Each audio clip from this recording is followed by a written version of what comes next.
Yeah, I'm David Gott, by the way. I'm the Chief of Police out here at Hedwig Village. I'm going to have a short statement, and then we'll take any questions from you. We had a couple other guys I wanted to be in here, but I guess I'll go ahead and get started. Very happy to announce that we have made an arrest in the brutal murder of our resident, Miss Janelle Bernard. Michael Glenn Susbury, a black male, 55 years old. His date of birth is March 7th of 1962, has confessed to the murder and is currently in our custody being charged with capital murder. I want to say, to start with, that I'm just incredibly proud of the work of the entire Hedwig Village Police Department. Our detectives, Sergeant Marvin Collins, Officer Terry Wu right here, did just a remarkable job. They worked around the clock since this murder happened. Just an incredible job. But I also want to say for the entire department, from the initial officer on the scene to every other officer on this police department, it's just been incredibly good work. And I have to say we leaned heavily on the Houston Police Department. I called them time and time again, and they answered for us every single time, from sending a crime scene unit to the original scene, to processing Miss Bernard's stolen vehicle for us, to lending us the incredible talents of Detective Phil Waters. It's just been unbelievable. They did not turn down one request, and for that we are certainly grateful. And just to review, on Monday, July 3rd, our officers, we received a 911 call to 11126 Capri. Our initial officer responded, found Miss Bernard deceased on the floor. She had been beaten, stabbed multiple times, her home had been ransacked, and her vehicle had been stolen. We learned from video in the neighborhood that her vehicle was seen leaving her neighborhood at 9 p.m. on Sunday, July the 2nd. Her vehicle was found the next day, July 3rd, on the south side of Houston on Northshire Street. I'm going to say just a little bit. Miss Bernard, she was 79 years old. She was not a threat to anyone. She was a very active, a very caring person. She had been a resident of Hedwig Village for 50 years since she first built her house here in 1967.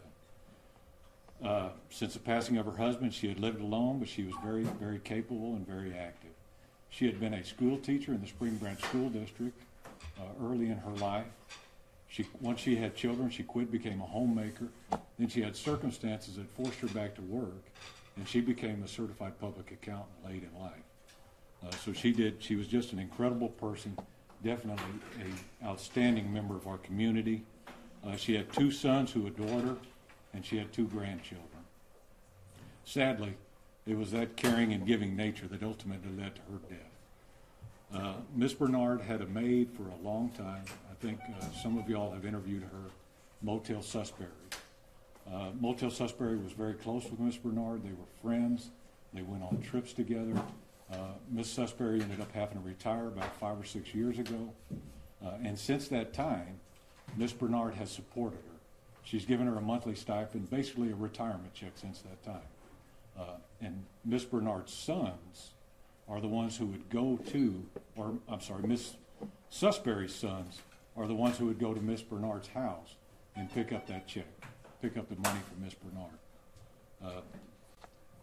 We don't believe that Miss Susbury had any part in the murder. We don't believe that she knew that her son is the one who committed this murder. Michael is one of Mrs. Susbury's sons.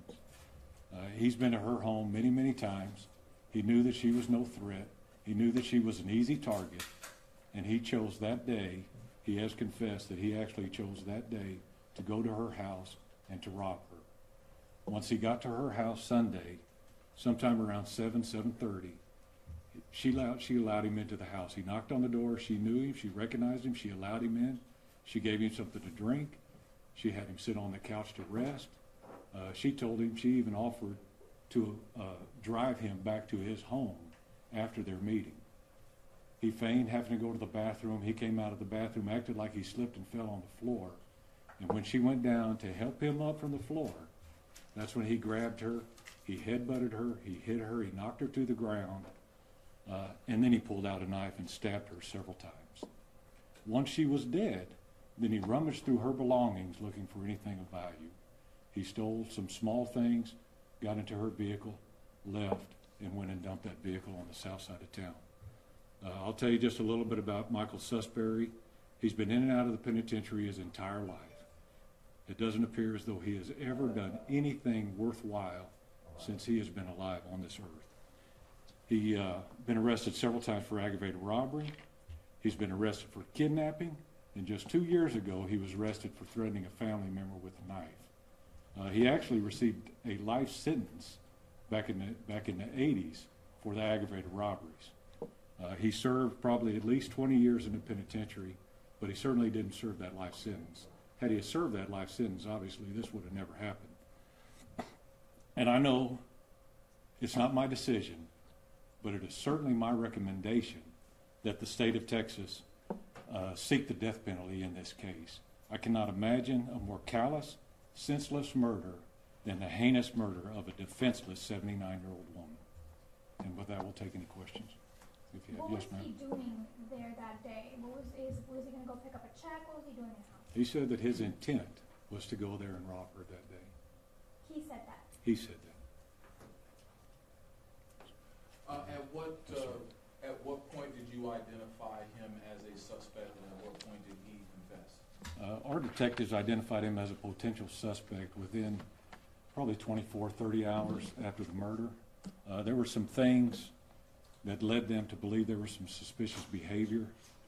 They then started doing some tracking. They were able to find that he had actually ridden the bus. They were able to track. Metro Police Department helped us out tremendously on this case also. And they were able to track him using his bus pass Sunday out to this side of town. Then we started doing some canvassing. Our detectives and others in the police department did some canvassing, found some video on various buildings. It was really incredible the amount of police work, detective work, just good, honest police work that led to this case being solved. But we were able to find video of him going from the bus station towards her neighborhood, and that's when we figured that there was, obviously a good chance. And they went out there and spoke with him today, got him to voluntarily come down to the Houston Police Headquarters, spoke with him in that voluntary interview, and he ended up confessing. He confessed. Did he at any point express remorse? It didn't appear. He's more remorseful for what's going to happen to him, I believe, is the impression that I got. I can let you talk to the detectives that spoke with him. You want to add anything? He's mainly worried. Thank you. He's mainly worried that this is not held against his mother. He said his mother didn't know anything about this, and he's very worried. He doesn't want the Bernard family to hold anything against his mother, and that was his main concern. Did he say any reason why he wanted to do this, or any past troubles that he had with Ms. Bernard? He listed no past troubles of Miss Bernard, just that he was going to go out there and commit a robbery. So his intent was to rob her. Did he mention that he went in there with the express idea of, murdering her? He never said that. He said his intent was to go in there and rob her. And circumstances just turned as the events unfolded, and then it became a murder. Have you guys spoken to his mother, and how is she reacting to all this? We've sent an officer out there. Have not heard word back yet. What items did he take from the house? We're not positive at this time. We know some small jewelry and some money. Not a lot, but we know some money. So nothing significant? No. A lot of these small robberies, they're looking for quick cash. Maybe they have a drug addiction. I can't remember. Did you mention that any of the incarcerations were drug related? I don't think any of the incarcerations were drug related, but he did advise that he did have a drug issue. He did have some drug problems. Even currently as well? Currently as well. Is there any indication that her family knew about his criminal past? There was no indication to that. All right, thank you very much. Chief, one more. You want to express to the DA's office about the capital murder, or what the charges again? How are you going to be able to express that to the DA, or? Yeah, we will be, obviously, it's a capital murder case. It'll be assigned to a court. The DA's office is the one who makes the ultimate decision on whether to seek the death penalty or not. But I'm telling, from me as a chief of police of Hedwig Village, it is my recommendation that the state of Texas seeks the death penalty in this case. Yeah, what's Mr. Susbury's age again? 55. 55. Just to be clear, Yes, sir. when he got there, she let him in, correct? Had she met him before? She was Yes. familiar with him? Yeah, she knew him. Apparently, he has been to the house many times over the years. The Bernards consider the Susburys part of the family. You know, he's been over there many, many times over the years, and he has been over there several times to pick up the money that Mrs. Bernard gave to his mother. How did the Bernards react to this discovery? They're shocked. They're shocked. Did they say The, anything? You know, they don't want to really get much publicity from the family, but he described it as, this is just an unbelievable secondary sadness, you know, because he lost his mother, obviously. I mean, you can't imagine the grief that you feel when something like that happens in this manner. I can't even imagine something like that happening. And then to find out that someone that you consider a member of your family be the person that did this, just incredible. How hard is the situation for you and the community? Because it seems like you're having trouble just getting through it yourself. It's been tough on the city. You know, this is a small city. It's a very close-knit city. The police department is very close with the city. A lot of our officers knew Miss Bernard, you know, from the neighborhood. So it's been difficult. But, you know, everybody's pulled together. The residents have been very positive, very supportive with us, very helpful with us. So it's difficult. Chief, is there anything that can be learned from this for others who are sort of watching this unfold? It's a very difficult one. You know, we recommend everybody, you know, obviously lock your doors, set your alarms, you know, a lot of the obvious safety tips. In this case, she knew him. I mean, it'd be a very difficult case to prevent, other than know who you're dealing with. But, you know, like I said, she knew him, so it's just a very difficult thing. I apologize for walking in just a little late. Yes, sir. What led to him being the suspect? Well, there were, I think we went over that. There were several things that led up to it. There was some suspicious behavior. Obviously, we knew that it was, or we believed that it was someone she knew, because she was adamantly locked her door all the time, and the door was unlocked when it was found. You know, so someone had to have been let into the house. They knew her once we found he had the criminal history that he has. We looked at him a little bit closer. There were a couple other little things that I'm not going to go into. And then obviously we found the information from the Metro and from some other buildings around town. And then once you had him, he just started talking? Yeah, he came in voluntarily today, and then he confessed during that interview. Where is he now? Right, he's in jail. He's in custody of the Hedwig Village Police Department here in jail. When are y'all gonna transfer him? It'll be in the next couple hours. He'll be going to the Harris County Jail. Do we have a mugshot for him still? Oh, yeah, sorry.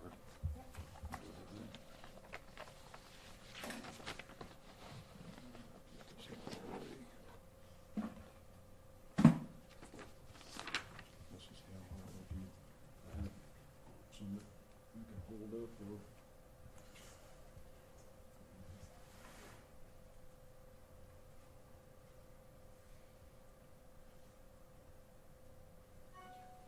We'll leave these. Do you have a digital The version? wall, so everybody can take a picture of that. Yeah, we can do that.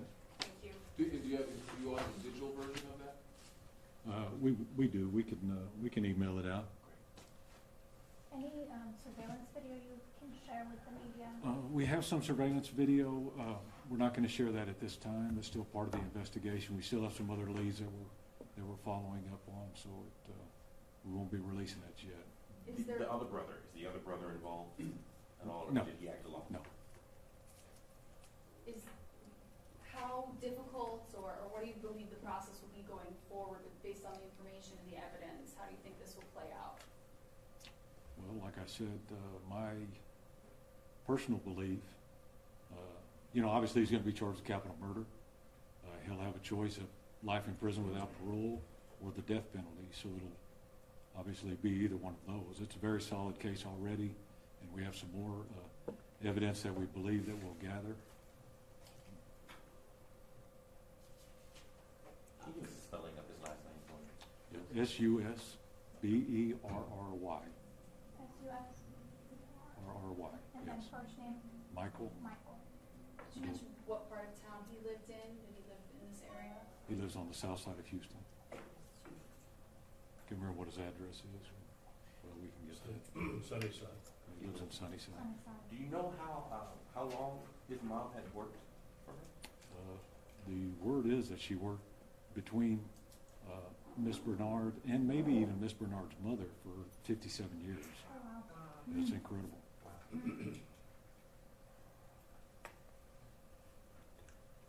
So really, Michael's entire life. Mm-hmm. Mm-hmm.